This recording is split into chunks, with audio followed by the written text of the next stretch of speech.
microphone right here. And if I can interview you afterwards, I would love to. And it's good to see you again. Headphones on so I can hear what I'm talking about.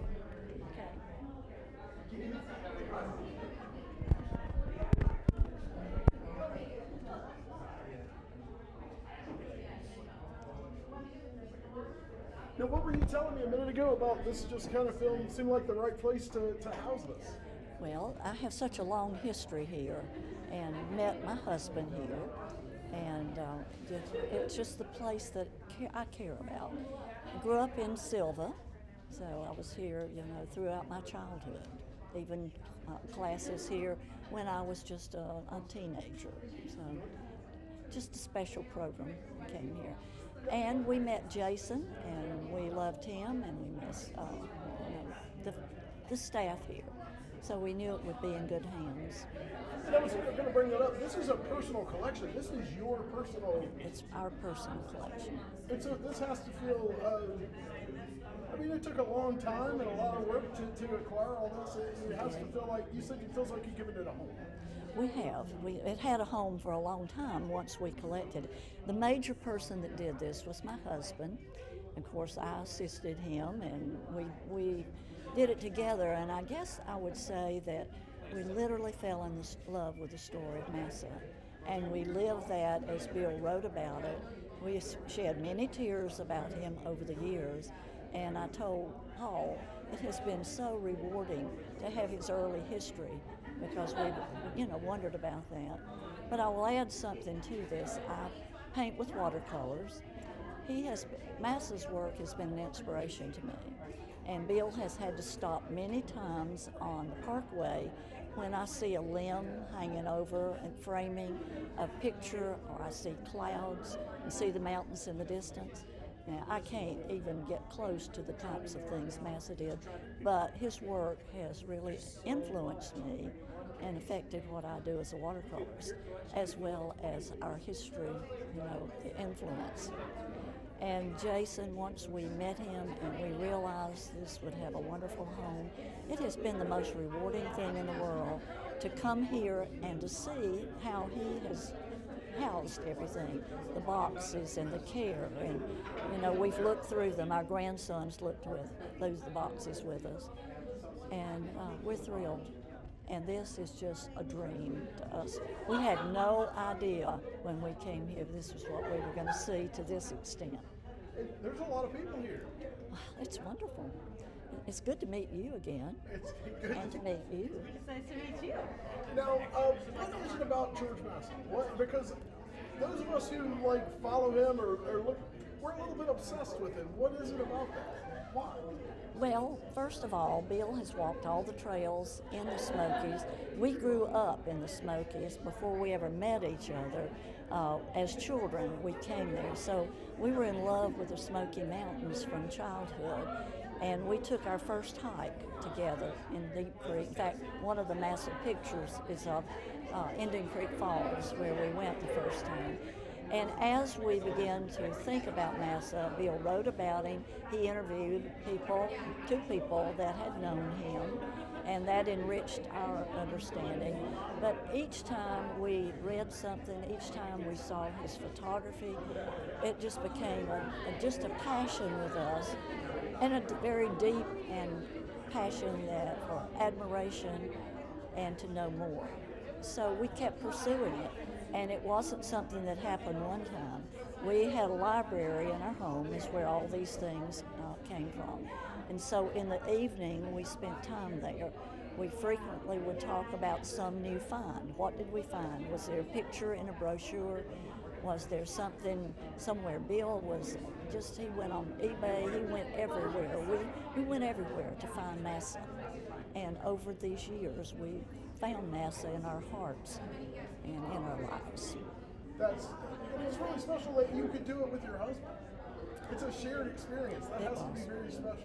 Well, we spent 55 years accumulating the books for our Western North Carolina Library, which is at UNCA, and then all of the ephemera that is here. So We had been doing this a long time. Now, do you still have Masa, private Masa collection, or do you donate it all to Western? All of it in the Western, most all of it. I mean, a few things, we have a few photographs, but it's here. And he was very much home for you too. Yes. Yes, both of us have come back home, you know, to really put this collection in the best possible place.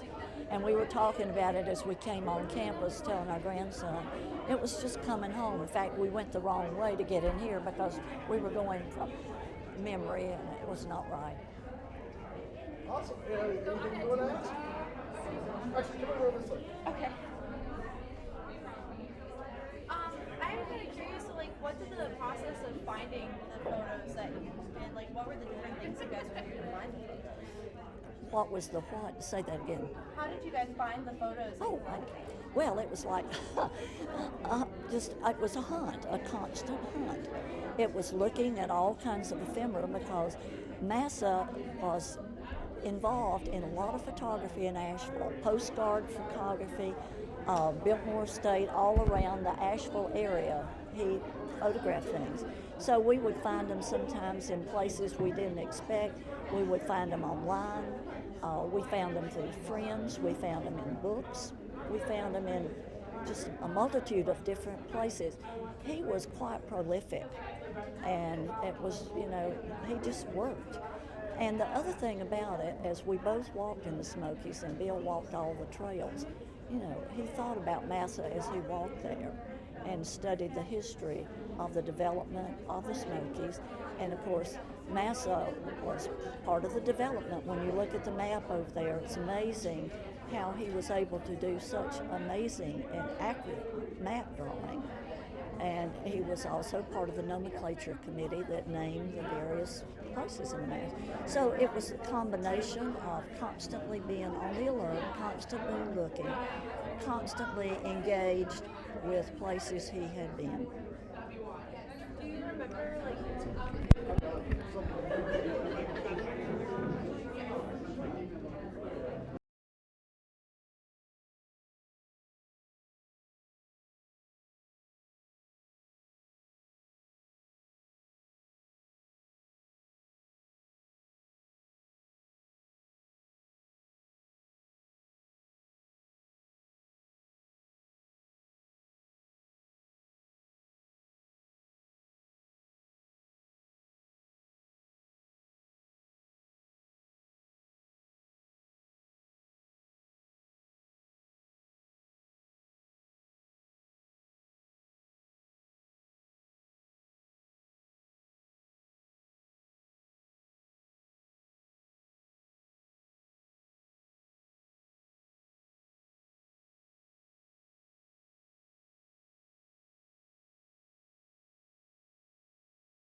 pocket right now? I don't know